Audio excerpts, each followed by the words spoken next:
You are Brianna Beck. Yes. Ms. Beck, you are now charged with theft. You're facing up to a year in jail and or a $4,000 fine.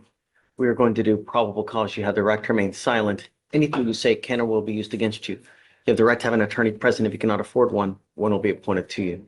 Judge, can I get the case number, please? 255-3536. 3536. Ready? Right away, the judge reads Brianna Beck her rights and lays out the stakes. She's charged with theft, facing up to a year in jail or a $4,000 fine. The courtroom tone is formal, but the opening line already frames everything that follows. This is serious, and the judge wants the record straight. Reaction. That opening is the classic no-nonsense courtroom cue. Everybody quiets down, and the stakes feel real. Engagement. Cue. If this were you, would you speak right away, or wait for a lawyer? Yes. On December 17th, 2024, an officer reviewed an OR, an offense report of a theft on September 17th, 2024. According to the report, the complainant reported that the defendant, known to the complainant by name and site, stole 2 espresso machines on August 9th, 2024. The complainant stated the defendant committed the theft at 3 other store locations. The officer reviewed documents that there were theft incidents at 4 home goods locations. The first incident occurred outside of Harris County, Texas. The second. An officer summarizes the offense report. Multiple theft incidents. 2 espresso machines allegedly stolen on August 9, 2024, and other related events. The timeline jumps between dates, but the message is clear. This isn't a one-off mistake. Reaction. The way the officer strings together dates and stores builds a pattern fast. That's what makes prosecutors concerned. Repetition. Engagement cue. Does multiple similar incidents make a defendant look more guilty to you? The incident was investigated by the Harris County Precinct 4 Constable's Office. The third incident occurred on August 9th, 2024, where the defendant and an unidentified female entered the home goods and entered the line to make a merchandise return. Once in line, the defendant ran toward the back, where she selected 3 sets of sheets and then walked to the front of the store and rejoined the female in line. The defendant then placed the sheets on the counter and provided the cashier with her state ID. The system denied the non-receipted refund due to excessive returns without a receipt. The merchandise was then returned to the defendant. The defendant and the unidentified female then left the store, passing all points of sale without attempting to pay. The value was $599.99. The fourth incident occurred on August 9th, 2024. The defendant arrived alone at another home goods location and proceeded into the store with an empty shopping cart. The defendant selected 2 espresso machines and then walked to the front of the store and passed all points of sale without attempting to pay, and the security sensors went off. The value was $999.98. We get specifics. The defendant and an unidentified woman used a return line ruse. The system flagged excessive returns. Merchandise was returned to them. Then they left without paying. Later, she allegedly returns alone with a cart and walks out while sensors sound. Values are given $599.99 and $999.98. Not small change. Reaction. The pattern returns to manipulate the system. Then bold walkouts reads like an organized approach, not a random lapse. That raises the emotional stakes for the judge and the prosecutor. Engagement cue. Is cleverness in committing a crime worse than a spur-of-the-moment theft? The officer reviewed the surveillance footage from the third and fourth incidents and compared them to the defendant's previous booking photo, and they were a match. All of Marshall's Home Goods? Is that what it is? Yeah. Okay. She's on bond for a theft. She's on bond for a gun case with us now. Where's the first theft? The first theft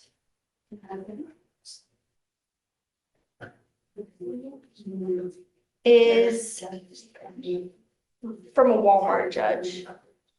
$121. Ms. Beck, I'm going to find that there's probable cause to go forward with the case, and I'm going to tell you now, I will do everything in my power to protect every person, place, thing. Surveillance footage was compared to a booking photo and matched. The officer confirms multiple incidents across Marshall's, Home Goods, locations, and even earlier thefts from Walmart. The defendant is also on bond for other charges, including a gun case.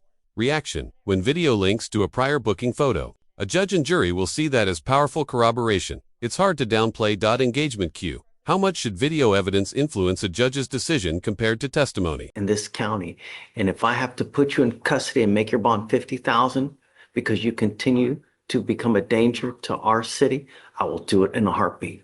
Do you understand me? I'm Okay. ordering you not to go to any Walmart, any Marshall's, Home Goods, in anywhere. And I'm going to put a GPS monitor on you so I know where you are at all times. You are not to consume alcohol or illegal drugs.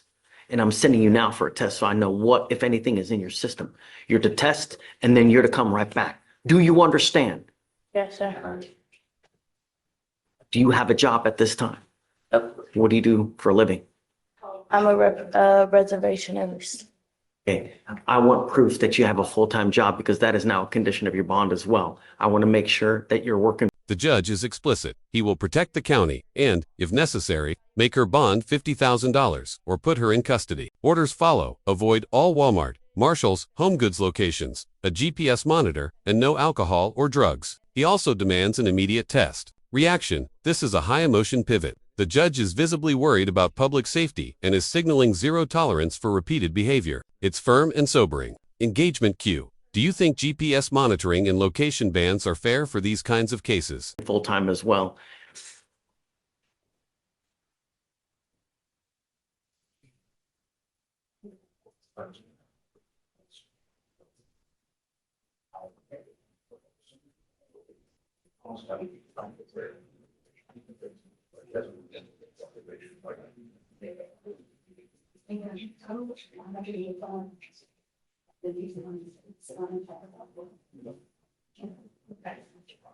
And Your Honor, the defendant is also a complainant in this court as well.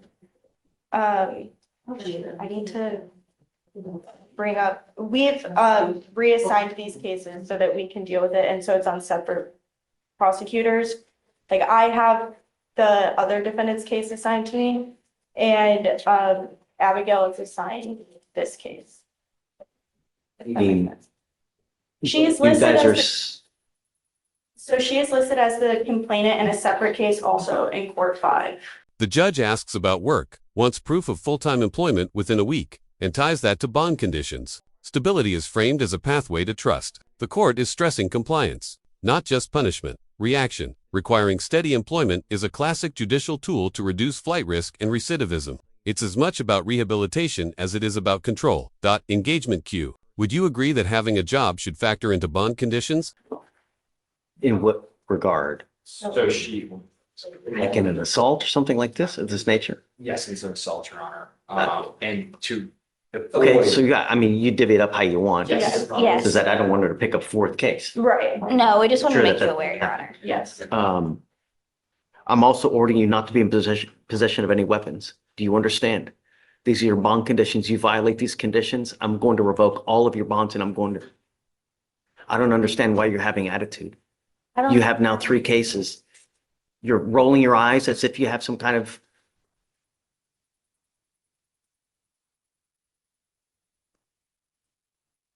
We need to talk about bond. What do you suggest as far as a bond in this case, on the newest theft case? A prosecutor notes the defendant is also a complainant in another case and that cases have been reassigned to avoid conflicts. There's caution about piling up cases in a way that could be unfair or messy. The judge flags that she's now on 3 cases. Reaction: the administrative complexity shows how messy real court dockets can be. It also underlines the judge's concern about repeated brushes with the law. Engagement cue. Does seeing someone tangled in multiple cases make you more or less sympathetic? We would suggest a surety bond on the case, Judge, and leave it up to your discretion in terms of amount, but I don't think a PR bond would be appropriate here. Well, if you do make it a surety bond, we'd ask for it to be low. She did show up here on her own volition today. And I think she's, at least for today, showing the right attitude about how to handle this from here on in.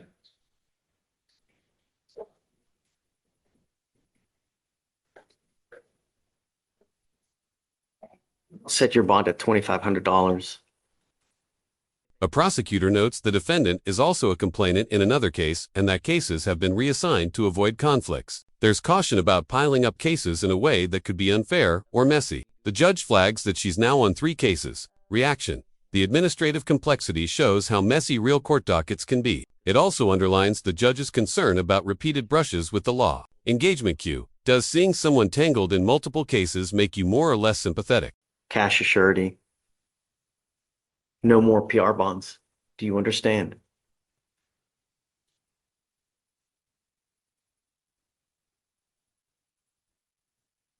I want to send her for a drug test right now. So Felicia, Judge, I can't send her until the bond has been posted, or else they'll take her into custody. okay, then I'm going to give her a PR bond for now because I want to send her right now.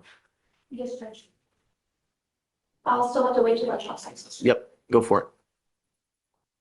Okay, I'm going to set the bond at $2,500. I'm going to give her a PR bond because I want to send her for a test now. You were to test and then you're to come back. Do you understand? Not leave until you sign our bond conditions. Please take a seat. Do I have to be back here when she returns? No, I'm not, I want to know what, if anything, is in her system, but I want proof within a week of today of full-time employment, okay? And then depending on what happens with the test, when we come back in a week, we'll talk about how to go further.